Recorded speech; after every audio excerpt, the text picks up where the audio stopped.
Tajul Assalamualaikum. Fatimah. Waalaikumsalam. Apa? Dahsyat seronok Ya ke? Yelah. Lama juga kau sembang dengan Jazli ni. Lama ke?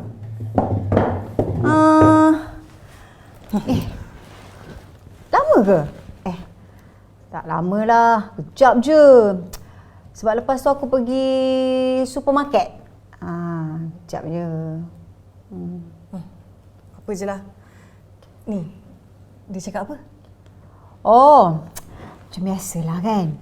Aku bagi nasihat kat dia. Lepas tu macam biasalah.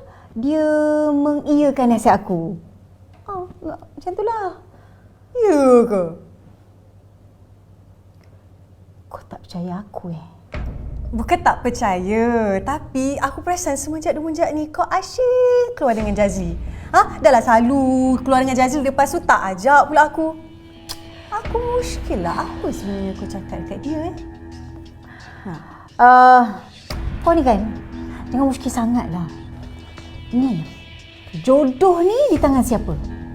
Allah Subhanahu Wa Taala. Betul. Bukan di tangan kau, bukan di tangan aku. Jadi kalau jodoh korang kuat, korang akan bersatu. Tapi kalau dah tak ada jodoh tu, siapa yang dapat mahal?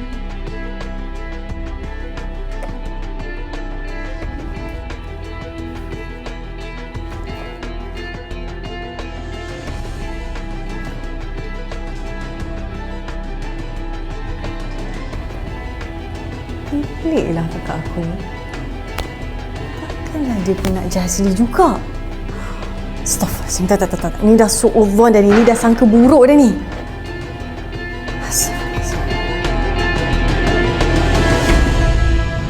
Kesianlah Kak Umi abang. Abang pun tahu kan yang dia tu suka sangat dekat Kasih.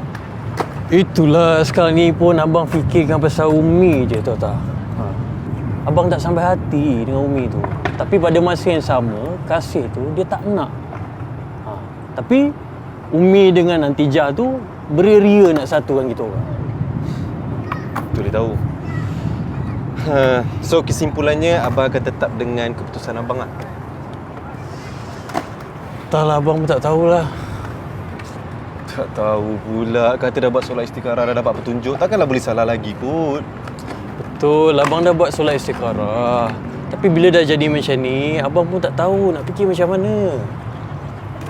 Tak tahu nanti macam mana Okey. Abang nak ke tak nak kahwin dengan dia? Li, masalahnya sekarang ni bukan abang nak